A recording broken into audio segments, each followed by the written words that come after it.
My name is Robert Charles Watson. I am an assistant professor of history here at Hampton University, and this is my 23rd year at Hampton, although I've been teaching since 1974. I am a native of Mississippi. I attended Tougaloo College, where I majored in chemistry and history, and then I went to graduate school in Missouri at Washington University. I've had several careers, so to speak. Some of my career paths has taken me to chemistry, to museums, and also has allowed me to work for a while with the federal government. So I've had a very varied but successful career. Okay, awesome. And so I'm just going to ask you about 4 questions, and you don't have to look at the camera. Okay. You can look at me. Okay. And so, as you know, NFL quarterback Colin Kaepernick kneeled during the national anthem during a 2016 football game, and it received a lot of backlash around the country. He lost his job. He was kneeling because of the treatment of African American in this country, and also police brutality. Absolutely. What effect does police brutality have on this country and the sport of football? I think, first of all, let me just say I really admire Kaepernick because he has not only talked the talk, but he's walked the walk. Because as you indicated, he certainly lost his job because of the actions he took by kneeling in a football game, NFL football game, in 2016. And because of that, I frankly believe that the owners of the NFL teams have colluded against him to keep him out of his employment. So he did it because he knew that it would bring national attention as well as international attention to a problem in this country, and that is police brutality. Let me say that not all policemen are bad. In fact, if you or I get in trouble, the first person we're going to call is going to be a policeman. We understand that, but there are some bad apples, and it's those bad apples that Kaepernick was talking about. If you look around this country, there's police brutality almost unchecked at this point, to the extent that I, as a black man, and an older black man, is very cautious about being around the police. And any black man who says that they are not somewhat nervous when they pass by the police, if they say they are not nervous, I don't believe them. And if they believe that, then I think they're naive. And I think these are the kinds of things that Kaepernick was trying to bring attention to. And he did it in a way that has cost him.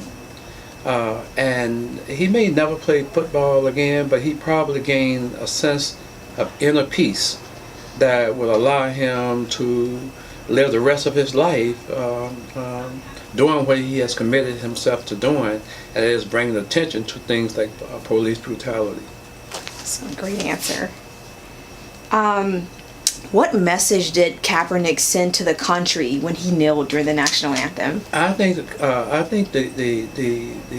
message that he sent to the country was not a new message in the sense that athletes had not sent these kinds of messages before.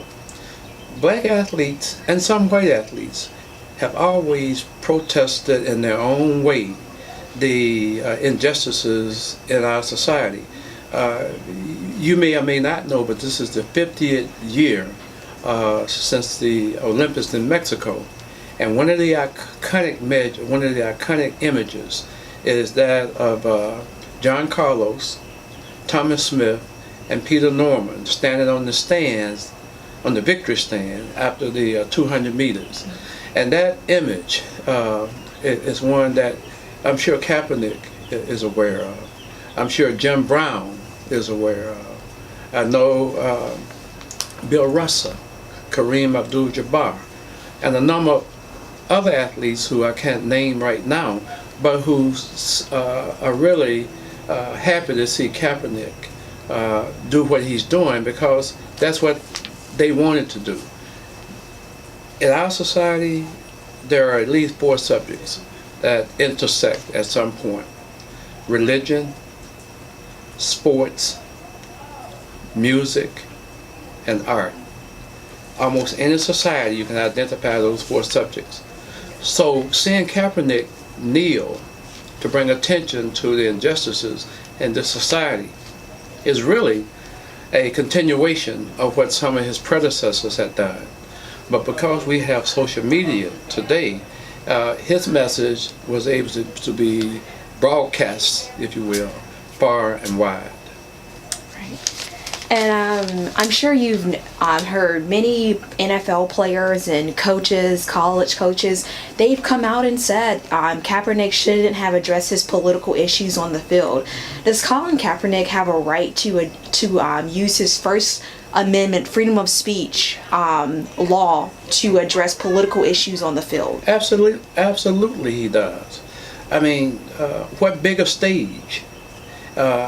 I mentioned the Olympics as a stage where athletes have voiced their concerns about the society that they live in, that we live in. So why not use that stage? Why not use that talent? And I'm certain that Kaepernick understood what was at risk when he decided to kneel. And for people who believe that this was not the right stage, my question is when? And why not? We are a country where, at least constitutionally, we have the First Amendment that protects our right to speak. It doesn't say what stage, where you should choose.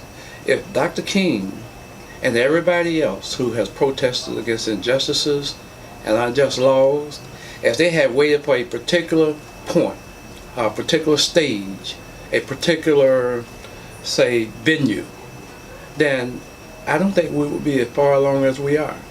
Every group in this society that has issues, whether it's women, other minorities, whatever stage we have to voice our concerns and thoughts, that's the avenue that we should take. And so, again, I applaud Kaepernick for doing what he did. And President Trump has spoke out against Kaepernick's action, calling Kaepernick out of line for kneeling. How can this country move forward by addressing social issues such as brutality and the treatment of African Americans in this country? Well, it's interesting that the president, who should exercise the kind of leadership that would bring the country together, has actually used every possible example to divide the country or to pull the country apart.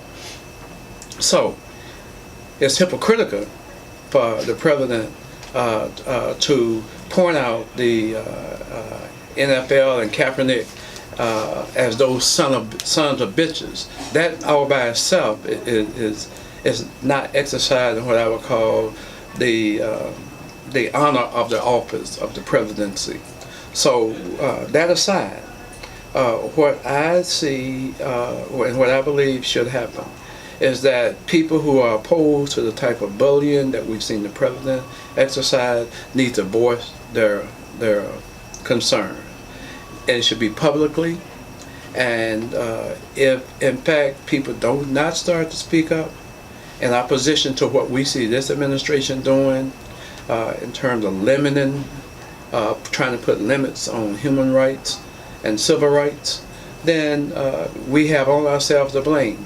I see so many similarities between what's going on in our country now in terms of what the president is saying about the press is the enemy of the people. That is so wrong. But we as the people must rise up and voice our thoughts, and we can do that through voting. I think one of the most important elections, in fact I don't think, I know one of the most important elections in our history is coming up on November 6th. It's a time when we should get out and peacefully voice our disagreement with where this country is going. And if we don't then I think we are going to be in more trouble than we are now as a country. That's not to suggest we have not come a long ways, but we have so much farther to go, and we got leadership in the Oval Office that would be more positive than negative the way it is now. We could be making some significant progress. So, and last question. Nike recently released an ad featuring and in support of Colin Kaepernick. As you know, Nike has a significant following and a huge buy-in power. After Nike came out with that ad, a lot of African Americans went out and brought a lot of Nike gear, Nike apparel in support of Nike for featuring Colin Kaepernick. And as you may know, I've heard on the news, some whites protested against Nike or either burnt their Nike gear. What effect did Nike's ad supporting Kaepernick and what he believed in have on the sport of football? And what effect did Nike have in general, just in supporting Kaepernick? Okay, I give Phil Knight credit for having the courage to make Kaepernick the face of Nike at this point. I applaud that. I also think that for those people who went out and burned their sneakers, their Nike gear, that's their prerogative. But on the other hand, I'm sure that if people stand behind Nike, as that seems to be the case, then those people who took those kinds of drastic actions are going to regret the fact that they burned something that's going to be valuable. Because there are more people in this country who are supportive of Nike and particularly Kaepernick. And they're not just African Americans. I think sends a message that he was right, that it was not about the flag, that it was about police brutality. And Nike, by making this statement, is basically saying, we support Kaepernick, we support the NFL players who acknowledge that there is a problem in our society that's really going unaddressed, and that is the killing, the indiscriminate killing, really, of young black males in particular. Thank you so much. Yes, sir.